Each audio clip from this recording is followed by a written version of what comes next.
గురుగారు ఇప్పుడు గుడికి వెళ్తే ప్రదక్షిణలు చేస్తూ ఉంటాం మనము. అలాగే ఇళ్లలో పూజలు చేసుకున్నా, గుడిలో పూజలు చేసుకున్నా ఆత్మ ప్రదక్షిణలనే చేసుకుంటాం. ఈ నార్మల్ ప్రదక్షిణలకి, ఆత్మ ప్రదక్షిణలకి ఉన్న తేడా ఏంటంటారు? ఇట్స్ ఎ వండర్ఫుల్ క్వశ్చన్ అక్షర. ఆత్మ ప్రదక్షిణ అంటే తన చుట్టూ తాను తిరగడం, మన చుట్టూ మనం తిరుగుతున్నాం ఇలా. It is called as rotation and also it will be considered as revolution, revolving కూడా. ఆత్మ ప్రదక్షిణానికి డబల్ శక్తి వస్తుంది. ఎందుకు చేస్తున్నాం అసలు? అదే చెప్తాను. ఈ దేవాలయం దేవుడి చుట్టూ తిరుగుతాం కదా, ఆ దేవుడి చుట్టూ తిరిగేది ప్రదక్షిణ.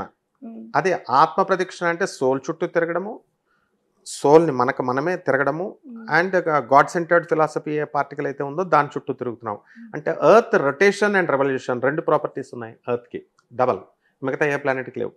సో రెండు చేస్తాం ఆత్మ ప్రదక్షిణ. దేవుడు చుట్టేసరికి తిరిగేసరికి ఒకటే అనమాట రెవల్యూషన్.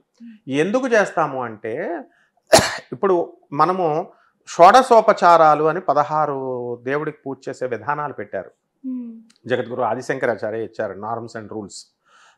దాంట్లో ఆత్మ ప్రదక్షిణ చేసినప్పుడు కొంత శక్తి వస్తుంది మనకి. ఆ శక్తి మనం స్వీకరించడానికి అయితే అది అర్త్ ఏం చేస్తుంది అంటే పుల్ చేయడానికి ట్రై చేస్తూ ఉంటుంది.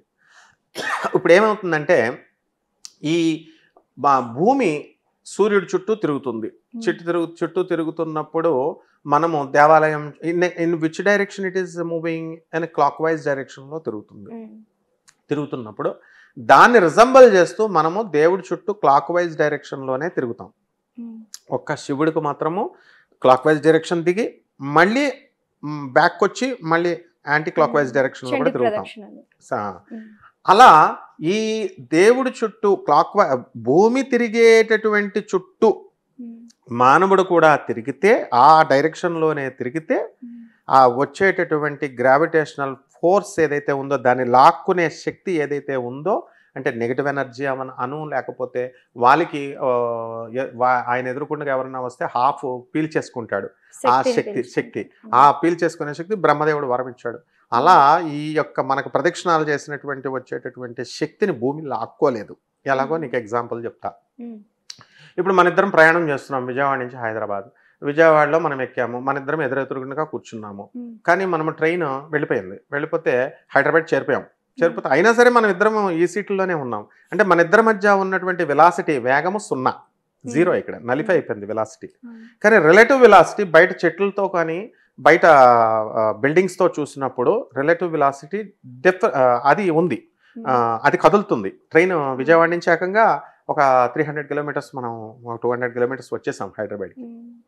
అలాగే ఈ భూమి తిరిగేటటువంటి డైరెక్షన్లోనే మనం తిరిగినప్పుడు, అదే క్లాక్ వైజ్ డైరెక్షన్లో తిరిగినప్పుడు మన ఈ సేమ్ డైరెక్షన్లో ఉన్నప్పుడు gravitational force acceleration is nothing but rate of change of velocity.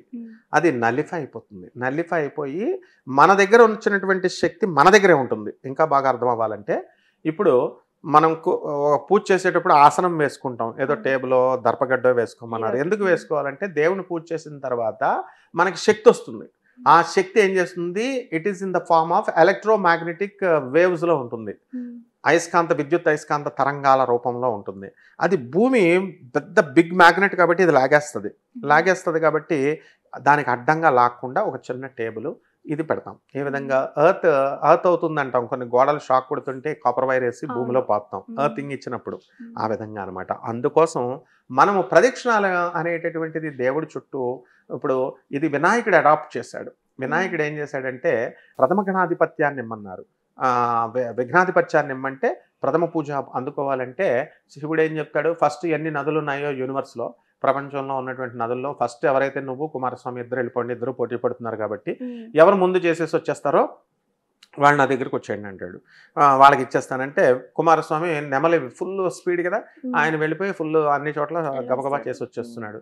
వినాయకుడు ఏమంటాడంటే తన తండ్రిని శరణం వేడాడు. తండ్రి, నేను మరుగుజ్జు రూపంలో ఉన్నవాడిని, వికలాంగుడిని నేను.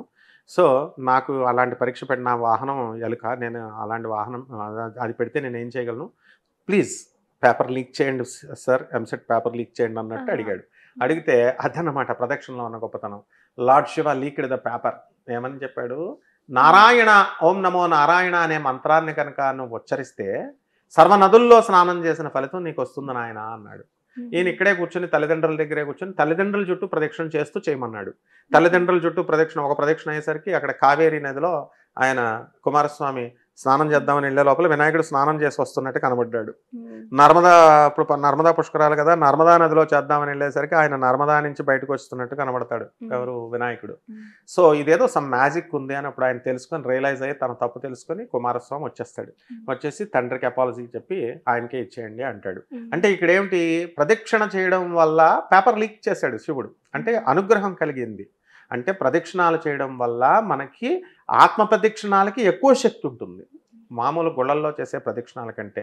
అందుకనే రమణ మహర్షి లాంటి మహానుభావులు యు రియలైజ్ యువర్ సెల్ఫ్, అదే భక్తి స్పిరిచువాలిటీకి ఏ దేవుని పూజ చేసినా నిన్ను నువ్వెవరివో తెలుసుకో అన్నాడు. కోహం, నువ్వెవరివో, అసలు ఎక్కడి నుంచి వచ్చావు, ఎందుకు వచ్చావు, ఈ ఆత్మశక్తిని అప్పుడు మనం ఆర్గన్ చూస్తున్నాం, చెయ్యి అనగానే ఇలా చూస్తున్నాము, కాలు అనగానే చూస్తున్నాము, బట్ ఆత్మ సోల్ అనే దాన్ని మనము చూడగలగాలి. ఆ realisation, knowing our identity, realising our ఐడెంటిటీయే నిజమైనటువంటి ప్రదక్షిణ అనమాట.